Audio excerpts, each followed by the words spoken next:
ఈ ఇద్దరు పైలట్స్ వల్లే ప్రమాదం జరిగిందంటున్న వాళ్ళందరికీ ఈ వీడియో చూపించండి. మనందరం ప్లేన్ క్రాష్ అయిన వీడియో చూసే ఉంటాం, కానీ మనలో చాలా మంది దాన్ని క్షుణ్ణంగా చూసి ఉండరు. ఒకసారి జాగ్రత్తగా గమనిస్తే ప్లేన్ టేక్ ఆఫ్ అయినప్పటి నుండి క్రాష్ అయ్యే వరకు ప్లేన్ నోస్ పై వైపుకే ఉండింది. దీని అర్థం ఏంటంటే పైలట్స్ ఆ ప్లేన్ ని ఫ్లై చేసేందుకు లాస్ట్ వరకు ట్రై చేశారు. ఆ ప్లేన్ లో అందరికంటే ముందు ఈ ఇద్దరు పైలట్స్ కే మనం ఇంకొద్ది నిమిషాల్లో చనిపోబోతున్నామని తెలిసి ఉంటుంది. ఆ కొన్ని నిమిషాల్లో వాళ్ళ లైఫ్, ఫ్యామిలీ, బాధ్యతలు ఒక్కసారిగా వాళ్ళ కళ్ళ ముందుకి వచ్చి ఉంటాయి. ఇలాంటి హార్డ్ సిచ్యువేషన్ లో కూడా వాళ్ళు ప్లేన్ క్రాష్ అవ్వకుండా చివరి వరకు ప్రయత్నించారు. వాళ్ళ ప్రాణాలే ముఖ్యం అనుకుని ఉంటే ప్లేన్ సిచ్యువేషన్ తెలిసిన నెక్స్ట్ సెకండే అందులోంచి పారాషూట్ సహాయంతో దూకేసేవారు. కానీ వాళ్ళ ప్రాణాల కంటే మనల్ని నమ్ముకొని ఫ్లై అవుతున్న ప్యాసింజర్స్ ప్రాణాలు, కింద ఉన్న అమాయకుల ప్రాణాలే ముఖ్యం అనుకున్నారు. ఇదంతా తెలియక కొంతమంది పైలట్స్ ని బ్లేమ్ చేస్తున్నారు, ఇన్ఎక్స్పీరియన్స్డ్ అయి ఉంటారని. కానీ అది ఏమాత్రం నిజం కాదు.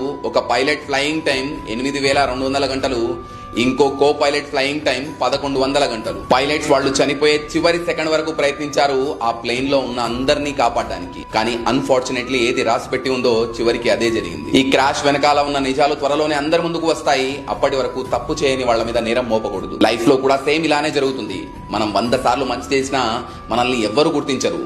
కానీ ఒక్కసారి అన్ఫార్చునేట్లీ చెడు జరిగితే జరిగిందేంటో కూడా తెలుసుకోకుండా ప్రతి ఒక్కరూ వేలెత్తి చూపుతారు.